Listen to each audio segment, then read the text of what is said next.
أما بعد فأعوذ بالله من الشيطان الرجيم. بسم الله الرحمن الرحيم. ما آتاكم الرسول فخذوه وما نهاكم عنه فانتهوا. قال النبي صلى الله عليه وسلم: تركت فيكم أمرين لن تضلوا ما تمسكتم بهما، كتاب الله وسنة رسولي، أو كما قال عليه الصلاة والسلام. وقال الله تعالى: إن الله وملائكته يصلون على النبي يا أيها الذين آمنوا صلوا عليه وسلموا تسليما.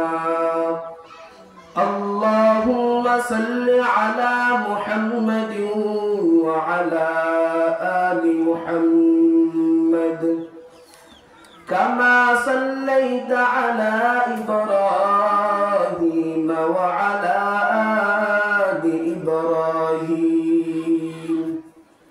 إنك حميد مجيد.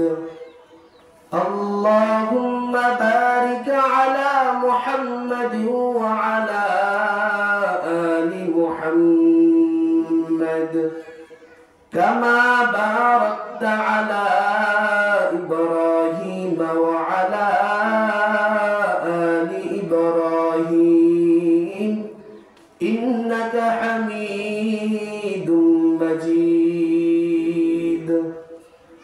صدق الله مولانا العظيم وصدق رسوله النبي الكريم، ونحن على ذلك من الشاهدين والشاكرين، والحمد لله رب العالمين.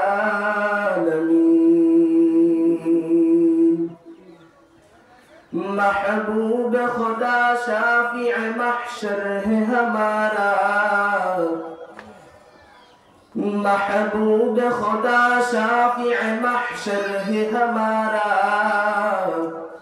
फिरदौस जैसे कहते हैं वो घर है हमारा, फिरदौस जैसे कहते हैं वो घर है हमारा। मदफन में भी पेश नजर आपका जलवा, मदफन में भी पेश नजर आपका जलवा।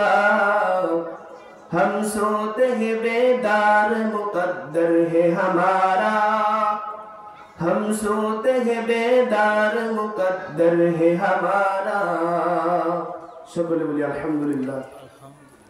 মহান রব্বুল আলামিনের দরবারে অসংখ্য শুকর ও সুজুদ যে মহান রব্বুল আলামিন ফিতনা ফাসাদের জামানায় আমাদেরকে পূর্ব মদনা জামাল খান বাড়ির কবরবাসীদের রূহের মাগফিরাত কামনায় চতুর্থ বার্ষিক ওয়াজ ও দোয়ার মাহফিলে আসা এবং বসার তৌফিক দিয়েছেন।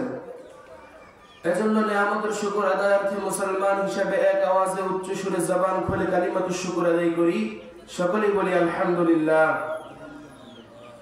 লক্ষ কোটি দুরূদ ও সালাম সাইয়্যিদুল মুরসালিন সাইয়্যিদুস সাকালাইন ইমামুল মুরসালিন শাফিউল মুজনাবিন সরওয়ারে দু আলম হাবিবে কিবরিয়া আশরাফুল আম্বিয়া সাইয়্যিদুল আম্বিয়া মক্কার জ্যোতি মদিনার বাতি নবী মুহাম্মদুর রাসূলুল্লাহ সাল্লাল্লাহু আলাইহি ওয়াসাল্লামের উপর।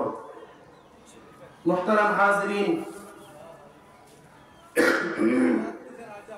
যে আয়াত কারিমা তেলাওয়াত করেছি আল্লাহ পাক রব্বুল আলামিন আয়াতে কারিমার মধ্যে বলেন, মুহাম্মদুর রাসূলুল্লাহ সাল্লাল্লাহু আলাইহি ওয়াসাল্লাম তোমাদের মাঝে যা কিছু নিয়ে এসেছেন তা তোমরা গ্রহণ করো এবং যা থেকে তোমাদেরকে বারণ করেছেন সেই জিনিসটাকে তোমরা বর্জন করো। আল্লাহ পাক রব্বুল আলামিন বলেন, মা আতাকুমুর রাসূলু ফাখুযু ওয়া মা নাহাকুম আনহু ফান্তাহু। এই দুনিয়ার ইমানদারের দল, আমার নবী হযরত মুহাম্মদ মুস্তাফা সাল্লাল্লাহু আলাইহি ওয়াসাল্লাম তোমাদের মাঝে যে জিনিসটাকে এনেছেন, যা তোমাদের মাঝে নিয়ে এসেছেন তা তোমরা গ্রহণ করো এবং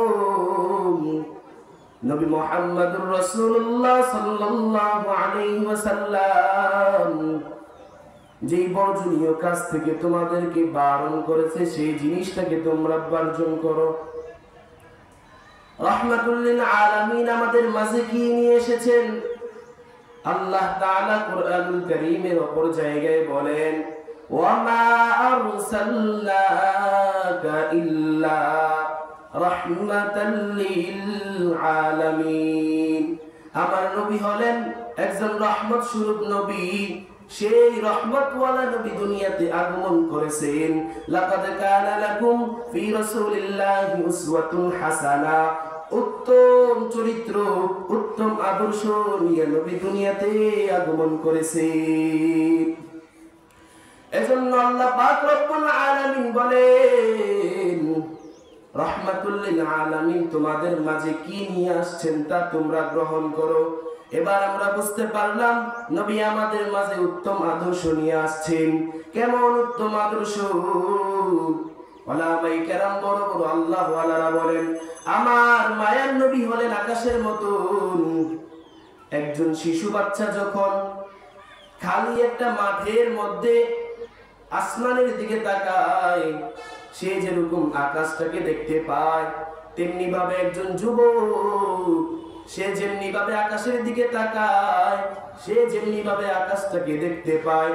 একজন বৃদ্ধ যদি আসমানের দিকে তাকায়, সে যেমনি ভাবে আকাশকে দেখতে পায়, তেমনি ভাবে দুনিয়ার সমস্ত মানুষ যদি আকাশের দিকে তাকায়, সে যেমনি ভাবে আকাশটা দেখতে পায়। ঠিক দুনিয়ার মধ্যে যদি কোন শিশু উত্তম চরিত্রওয়ালা হতে চায়, গুণী মানুষ হতে চায়, সেই জন্য শিশু নবী মুহাম্মদুর রাসূলুল্লাহর দিকে ফলো করে। কোন যুবক যদি শ্রেষ্ঠত্ব লাভ করতে চায়, কোন যুবক যদি সম্মানিত হতে চায়, সেই জন্য যুবক নবী মুহাম্মদুর রাসূলুল্লাহর দিকে ফলো করে। তেমনি ভাবে কোন বৃদ্ধ যদি শ্রেষ্ঠত্ব অর্জন করতে চায়, সে যেন মুহাম্মদুর রাসূলুল্লাহকে ফলো করে। তেমনি ভাবে কোন পিতা যদি শ্রেষ্ঠত্ব লাভ করতে চায়, সম্মান পাইতে চায়, সে যেন পিতা মুহাম্মদুর রাসূলুল্লাহ সাল্লাল্লাহু আলাইহি ওয়াসাল্লামকে ফলো করে। কোন দাদা এবং নানা যদি শ্রেষ্ঠত্ব লাভ করতে চায়, সম্মানিত হতে চায়, সে যেন নানা মুহাম্মদুর রাসূলুল্লাহকে ফলো করে। সুবহানাল্লাহ। এক কথায় বোঝা যায়, দুনিয়ার কোন মানুষ যদি শ্রেষ্ঠত্ব লাভ করতে চায়, সম্মানিত হতে চায়, সে যেন মুহাম্মদুর রাসূলুল্লাহকে তার আদর্শ হিসেবে বানায়। তবে আফসোস, আমরা সেই নবীর উম্মত হইতে পারছি, কিন্তু আমরা সেই নবীকে চিনতে পারিনি। যদি আমরা চিনতে পারতাম,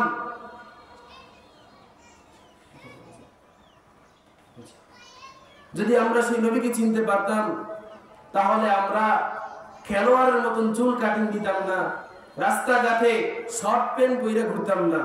আমাদের লেবাস, আমাদের পোশাক আমাদেরকে প্রমাণ করে দেয় যে আমরা নবীকে চিনতে পারিনি। এজন্যই তো আল্লাহ তাআলা বলেন, মা আতাকুমুর রাসূলু ফাখুযু ওয়া মা নাহাকুম আনহু ফান্তাহু। এই দুনিয়ার ইমানদারের দল, রাহমাতুল লিল আলামিন তোমাদের মাঝে যে উত্তম আদর্শ নিয়ে এসেছেন সেই উত্তম আদর্শটা তোমরা গ্রহণ করো। আর রাহমাতুল লিল আলামিন তোমাদেরকে যে জিনিসগুলা থেকে বারণ করেছে তা তোমরা বর্জন করো। তেমনি ভাবে রাসূল সাল্লাল্লাহু আলাইহি ওয়াসাল্লাম হাদিস শরীফের মধ্যে বলেন, তারাকতু ফীকুম আমরাইন লান তাদিল্লু মা তামাসসাকতুম বিহিমা কিতাবাল্লাহি ওয়া সুন্নাত রাসূলি। হে আমার উম্মতের দল, আমি নবী মুহাম্মদুর রাসূলুল্লাহ সাল্লাল্লাহু আলাইহি ওয়াসাল্লাম তোমাদের মাঝে দুইটা জিনিস রেখে আসছি। এই দুইটা জিনিসকে যদি তোমরা আঁকড়িয়ে ধরো ভুলেও কখনো তোমরা পথভ্রষ্ট হইতে পারবে না। এক নম্বর হলো কিতাবুল্লাহ, আল্লাহ তাআলার কিতাব। দুই নম্বর হলো সুন্নাত রাসূলি, আমি নবীর আদর্শ। এক নম্বর হলো আল্লাহ তাআলার কিতাব আল কোরআনুল কারীম। এই কিতাব কেমন একটা দামি কিতাব। আল্লাহ তাআলা সমস্ত জাতির উপর এই কিতাবের ইলমকে অর্জন করার জন্য ফরজ করে দিয়েছেন। তালাবুল ইলমি ফারিদাতুন আলা কুল্লি মুসলিম, প্রত্যেক মুসলমান নরনারীর জন্য ইলমে দ্বীন শিক্ষা করা ফরজ। আর এই ইলমে দ্বীন যারা শিক্ষা করে তাদের কত দাম। আল্লাহ তাআলা কুরআনুল কারীমের মধ্যে বলেন, নবীজি সাল্লাল্লাহু আলাইহি ওয়াসাল্লাম হাদিসের মধ্যে বলেন, কোন বান্দা যদি এই কোরআনটাকে হিফজ করে মুখস্থ করার পর এই কোরআনের সাথে আমল করে কোরআন মেনে চলে, আল্লাহ তাআলা কিয়ামতের দিন তাকে ডাক দিয়ে বলবেন, ইউকাল লি সাহিবিল কোরআন ইকরা ওয়ারতাকি ওয়ারাত্তিল কামা কুনতা তুরাত্তিলু ফিদ দুনিয়া ফাইন্না মানজিলাকা ইনদা আখিরিন আয়াতিন তাকরাউহা। এই কোরআনের হাফেজ, তুমি কোরআন পড়তে থাকো, ওইভাবেই কোরআন পড়ো যেইভাবে তুমি দুনিয়াতে কোরআন পড়তা। আল্লাহ তাআলা হাফেজে কোরআনকে কিয়ামতের দিন কোরআনুল কারীমের তেলাওয়াত করতে বলবেন। এক পর্যায়ে হাফেজে কোরআন পুরো কোরআন শরীফ 30 পারা যখন শেষ করে ফেলবেন, কোরআনুল কারীমের মধ্যে 6666 আয়াত আছে। আল্লাহ তাআলা হাফেজে কোরআনকে 6666 তালাব বারিদান করবেন। সুবহানাল্লাহ।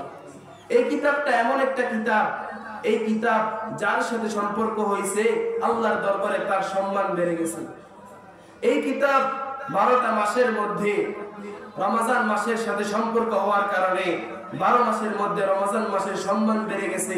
এই কিতাব কুরআনুল কারীম ফেরেশতাদের মধ্যে সম্পর্ক হওয়ার কারণে ফেরেশতা হযরত জিবরাইল আলাইহিস সালাতু ওয়াস সালামের সম্মান বেড়ে গেছে। এই কিতাব কুরআনুল কারীম নবীদের মধ্যে সম্পর্ক হওয়ার কারণে নবী মুহাম্মদুর রাসূলুল্লাহ সাল্লাল্লাহু আলাইহি ওয়াসাল্লামের মর্যাদা সমস্ত নবীদের চাইতে বেড়ে গেছে।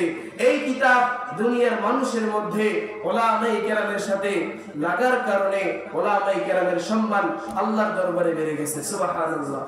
এজন্য এই কিতাব অনুযায়ী আমল করা দরকার, এই কিতাব মুখস্থ করা দরকার, এই কিতাবের ইলম আমাদের অর্জন করা দরকার। এজন্য তো রাসূল সাল্লাল্লাহু আলাইহি ওয়াসাল্লাম বলেন, তোমরা যদি দুনিয়াতে সাফল্যমান হইতে চাও, কখনো পথভ্রষ্ট না হইতে চাও, তাহলে আমি নবীর রাইখা আসা দুইটা জিনিসকে তোমরা ফলো করো। এক নম্বর হলো কিতাবুল্লাহ, দুই নম্বর হলো সুন্নাত রাসূলি। আমি রাসূলের আদর্শ সুন্নাত এবং আল্লাহ তাআলার কিতাব, এই দুইটাকে তোমরা ফলো করো। যদি এই দুইটাকে তোমরা ফলো করতে পারো, তোমরা দুনিয়াতে মুক্তি, পরকালে তোমাদের জন্য রয়েছে জান্নাত। সুবহানাল্লাহ। আল্লাহ তাআলা আমাদেরকে এই কোরআন এবং রাসূলের সুন্নাহ মোতাবেক চলা এবং আমল করার তৌফিক দান করুন।